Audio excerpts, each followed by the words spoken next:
बिस्मिल्लाहिर्रहमानिर्रहीम। अस्सलामु अलैकुम नाज़रीन, मैं पाकिस्तान से आपका होस्ट मोहम्मद वक़ार। जितने भी बहन भाई देख रहे हैं चैनल पर नए तो इसको लाजमी सब्सक्राइब करें, वीडियो को शेयर करें और कमेंट्स करें। ये आपसे छोटी सी रिक्वेस्ट होती है। तो सबसे पहले आप सब लोगों को मेरी तरफ से, जितनी भी हिंदुस्तान से मेरे फैन मुझे देखते हैं, आप सबको कांग्रेचुलेशन हो गया। तो जिस तरह से हिंदुस्तान के विराट कोहली ने ये न्यू ईयर का अवार्ड जो था वो अपने नाम किया, और ऐसे समझ लीजिए नाम ही हो गया क्योंकि इन्होंने जो इस 2023 के अंदर जो कारनामा सरअंजाम दिया उसके बदले में जिस तरह से इनको अवार्ड से नवाजा गया, ये तमाम चीजें आपने देखी। तो इस तरह से विराट कोहली सबसे सीखना चाहिए। और बदकिस्मती है कि पाकिस्तान का कोई एक प्लेयर भी ये जो अवार्ड है वो अपने नाम ना कर सका। कोई एक प्लेयर भी आप देखें, अगर रन्स बनाने के एतबार से तो वो भी विराट कोहली साहब, और 100 बनाने के एतबार से भी विराट कोहली साहब, और अगर मोस्ट सिक्स देखे जाए कि किसने लगाए 2023 के अंदर तो वो भी विराट कोहली साहब नहीं और रोहित शर्मा साहब। यानी ये दोनों जो लेजेंड प्लेयर हिंदुस्तान के, इन दोनों ने क्या किया, यहाँ पर हिंदुस्तान का जो नाम है वो रोशन किया, और ये तमाम कारनामे अपने सीने पर जो है वो अपने सर पे सजाए।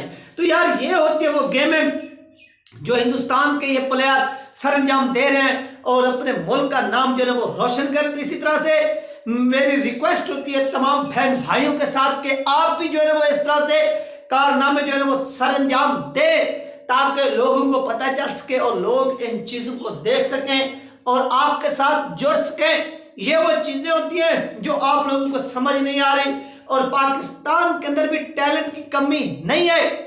इसी विराट कोहली साहब को देखें, रोहित शर्मा साहब को देखें कि ये मैरिट पर जब आए तो इनके बारे में कहा जाता था कि ये ज्यादा देर नहीं चल सकेंगे, तो इस तरह उस तरह था, लेकिन उन्हें यहाँ पर आकर खुद को इम्प्रूव किया, साबित किया, डट कर खड़े रहे, और खड़े रहने के बाद उन्होंने अपने जो कारनामे वो फिर यहाँ पर दिखाए और पाकिस्तानी कौम को आई ये पैगाम दिया है कि आपको हम ये मोहब्बत का पैगाम देते हैं और नफरतें जो है वो खत्म करते हैं। और पाकिस्तान की जानिब से जो पाकिस्तानी क्रिकेट बोर्ड का चेयरमैन है ज़का अशरफ, वो आज भी इसी चीज के ऊपर सियासत कर रहे हैं, क्योंकि वो एक सियासी टाउट है, वो एक पालतू है, वो पर्चियां माफिया उसकी रिजर्व। मैंने आपको बताई है कि वो पाकिस्तानी पॉलिटिशियन वो इसको इस्तेमाल करते हैं पाकिस्तानी क्रिकेट बोर्ड को भी।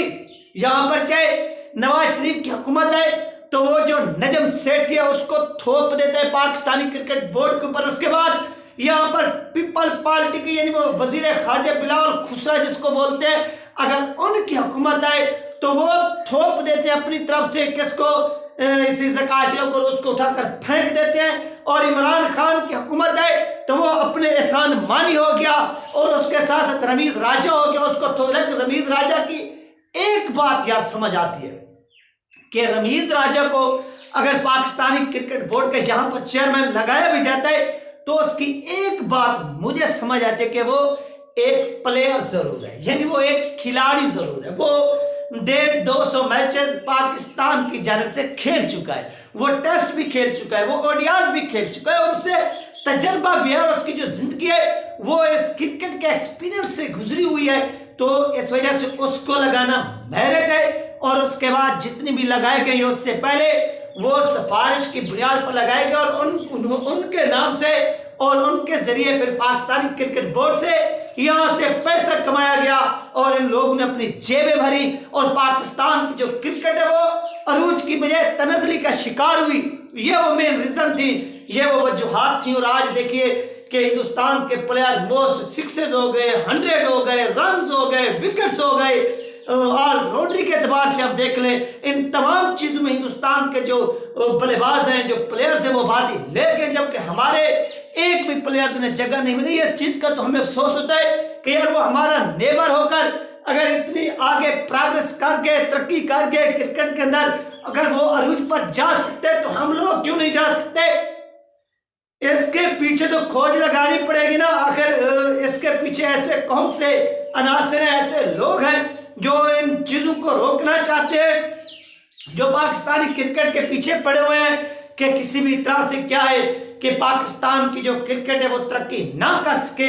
तो यार ऐसे लोग तो है ना, ऐसे लोग तो हैं, वो लोग कौन है, उनका पीछा तो करना चाहिए ना।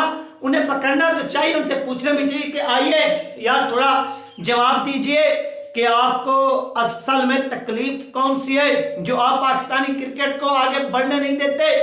वो छुपे हुए दुश्मन कौन है? आप हिंदुस्तान को तो दुश्मन बोलते हैं और उस दुश्मन की क्रिकेट को आपके बकाओ कि वो दुश्मन तो उसकी क्रिकेट को देखो कि आज वो आसमानों को छू रही है। आप उसका आईपीएल देख लो और आप उनके जो अभी हाल ही में वर्ल्ड कप हुआ टूर्नामेंट, ये भी उनके जिम्मे था, वहां पर देख लो। ओवरऑल आप देख लो तो वहां पर आपको वहां पर ऐसा समझ लेंगे एक प्रोटोकॉल मिलता है क्रिकेट के हवाले से, वो आगे निकल गया। और आईसीसी ज्यादातर जो अपने इवेंट है वो हिंदुस्तान को मेजबान कर क्यों दे रहे? क्योंकि वहां पर हिंदुस्तान इन्वेस्ट करता है, हिंदुस्तान वहां पर इन्वेस्ट करते हैं, उस इन्वेस्ट के नतीजे में पैसा हिंदुस्तान के पास भी रहता है और वहीं से पैसा आईसीसी भी कमाता है। तो ये वो यार रीजन है। लेकिन यहां पर पाकिस्तान को मेजबानी क्यों नहीं मिलती? वो आईसीसी को भी पता है कि यार अगर हमने पाकिस्तान को क्या किया कि मेजबानी दे दी, अगर पाकिस्तान ने मेजबानी शुरू कर दी तो जो हमें पैसा कुछ बच्चा खुट्टा आईसीसी के अकाउंट में पड़वाए तो ये भी यहाँ से उड़वा लेंगे और कहेंगे कि हमें दे, हमारे पास खर्चा नहीं है और हमने ये इवेंट करना है, इसके ऊपर इतनी पैसा खर्च होगा। तो इस वजह से आईसीसी भी इनके आगे हाथ जोड़ के निकल गया। तो यार ये चीजें हैं, तो अपने मियार को आप खुद जो है ना वो अप कर सकते हैं, उसको बढ़ा सकते हैं, उसको आप गिराए नहीं। तो ये चीजें जो आप जो है ना वो कर सकते हैं, तो आप लोगों को करनी भी चाहिए, आप लोगों को आनी भी चाहिए। इसके लिए थोड़ी जद्दोजहद करनी पड़ती है, मेहनत करनी पड़ती है और उस मेहनत के नतीजे में हमेशा तरक्की मिलती है।